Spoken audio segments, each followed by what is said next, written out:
Chắc hẳn ai trong chúng ta cũng từng trải qua cái cảm giác này. Mình nói mà con cứ lơ đi, mải mê với đồ chơi của nó. Cảm giác bất lực đúng không ạ? Nhưng mà sẽ thế nào nếu như chìa khóa để kết nối với con không phải là những lời nói phức tạp, mà lại là một hành động đơn giản đến không ngờ? Hôm nay chúng ta sẽ cùng nhau tìm hiểu sức mạnh đáng kinh ngạc của việc ngồi xuống. Vâng, chính là như vậy đấy. Đôi khi, để mở cánh cửa giao tiếp, chúng ta không cần phải nói nhiều hơn đâu. Chúng ta chỉ cần ngồi thấp xuống. Thật ra, chúng ta hay đi tìm những phương pháp gì đó cao siêu lắm. Nhưng mà không, câu trả lời đôi khi nó đơn giản vô cùng, chỉ là hạ mình xuống ngang tầm mắt với con. Nó không chỉ là thay đổi vị trí đâu, mà nó còn là một lời mời thầm lặng, một thông điệp gửi đến con rằng: này, bố mẹ đang ở đây, ngay trong thế giới của con đây đây. Rồi, phần 1. Tình huống thường gặp. Nào, thử tưởng tượng một chút nhé. Một cảnh tượng mà tôi tin là quá quen thuộc luôn. Một đứa trẻ đang say sưa, chìm đắm với mấy khối xếp hình. Nó hoàn toàn lờ đi sự có mặt của người lớn. Mình gọi tên này, mình hỏi han này, nhưng đáp lại chỉ là im lặng. Có cảm giác như có một bức tường vô hình ngăn cách giữa hai thế giới, đúng không ạ? Vậy thì, khi nỗ lực lại phản tác dụng, phản ứng tự nhiên của người lớn lúc đó là gì nhỉ?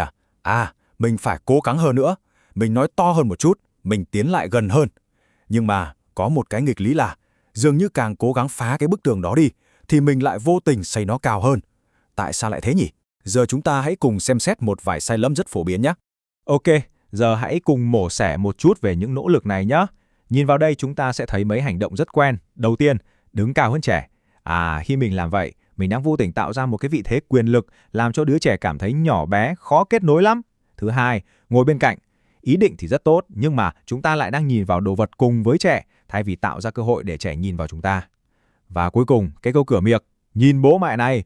Trời ơi, nó biến một tương tác tự nhiên thành một bài kiểm tra. Nó tạo ra căng thẳng chứ không phải điểm vui. Rõ ràng tất cả đều xuất phát từ ý tốt thôi, nhưng kết quả thì lại không như mong đợi.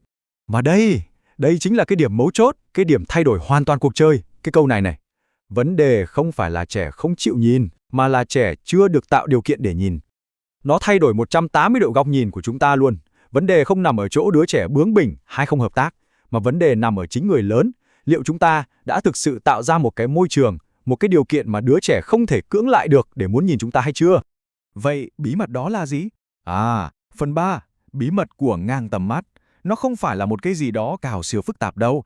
Nó là một hành động đơn giản tới mức không ngờ. Đó chính là sức mạnh của việc ngồi ngang tầm mắt. Chuẩn bị cho một khoảnh khắc nhé. Chúng ta gọi nó là chiến lược ngang tầm mắt. Nghe thì có vẻ to tát, nhưng thực ra nó không chỉ đơn giản là ngồi xuống đấu. Phải xem nó như một hành động có chủ đích. Tức là mình chủ động đặt bản thân vào vị trí trung tâm trong tầm nhìn của con. Mục tiêu của mình là gì?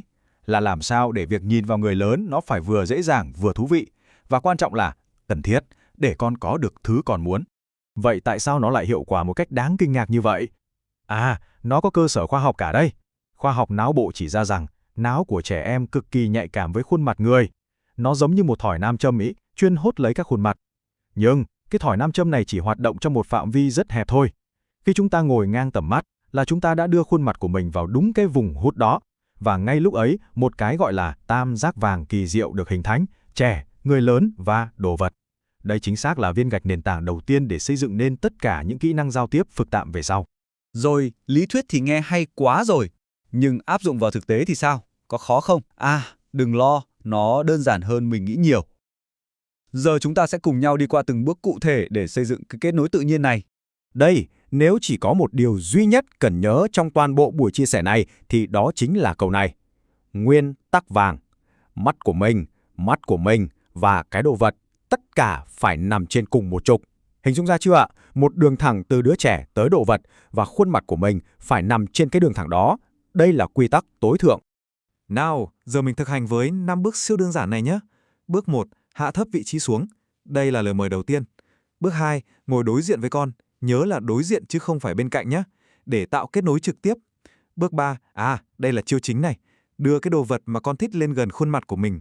Tại sao ư? Vì bây giờ muốn nhìn cái món đồ đó, đứa trẻ bắt buộc phải lướt qua khuôn mặt của mình. Bước 4, phải thật biểu cảm, cười lên, làm trò vui, biến khuôn mặt mình thành một phần hấp dẫn của trò chơi. Và bước 5, cực kỳ quan trọng, kiên nhẫn. Đưa đồ vật ra rồi, hãy dừng lại, chờ đợi khoảng 3 đến 5 giây, cho con thời gian xử lý và tự nguyện tìm đến ánh mắt của mình. Rồi, khi đã quen rồi, mình nâng cấp trò chơi lên một chút nhé. Thử mấy kỹ thuật này xem. Một là chắn tầm nhìn nhẹ, tức là mình khéo léo đưa mặt vào giữa con và đồ chơi một cách chớp nhoáng thôi, rất tinh nghịch. Hai là biến khuôn mặt mình thành một điểm thu hút, ví dụ như thổi bong bóng hay tạo ra mấy âm thanh vui vui bằng miệng. Ba là dừng lại ở thời điểm cao trào, tức là mình giữ món đồ chơi ngay trước khi còn kịp lấy. Và cuối cùng, chìa khóa của thành công đây, ngay khoảnh khắc còn liếc nhìn mình, phải thưởng ngay lập tức. Một nụ cười, một lời khen hay đưa ngay món đồ đó. Điều này sẽ củng cố một thông điệp cực kỳ mạnh mẽ trong đầu trẻ. Ồ, nhìn vào người lớn thật là vui.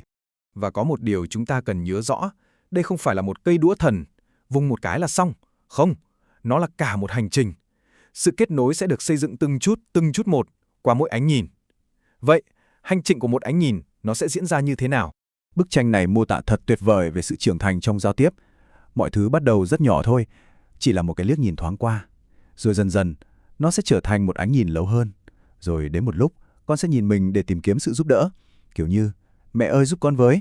Rồi sẽ có ngày con nhìn mình, mắt sáng lấp lánh, chỉ để chia sẻ niềm vui sướng khi vừa xây xong một cái tháp cao. Và cái đích đến cuối cùng, đẹp đẽ nhất, là khi con chủ động tìm kiếm ánh mắt của mình, không phải để cần gì cả, mà chỉ đơn giản là để kết nối. Và làm hơn hãy nhớ điều này, mục tiêu cuối cùng không phải là tạo ra một bài tập, không phải để bắt trẻ biết nhìn, không phải vậy.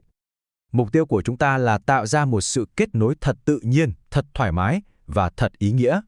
Để việc giao tiếp bằng mắt trở thành một niềm vui, chứ không phải là một nghĩa vụ. Chúng ta đang xây dựng một mối quan hệ, chứ không phải đang huấn luyện một kỹ năng. Vậy thì, một câu hỏi cuối cùng để chúng ta cùng suy ngẫm.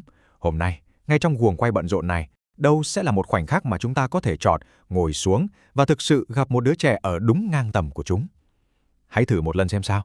Biết đâu đấy, điều kỳ hiệu sẽ không chỉ xảy ra với đứa trẻ, mà còn xảy ra với chính bản thân chúng ta nữa. Cảm ơn mọi người rất nhiều.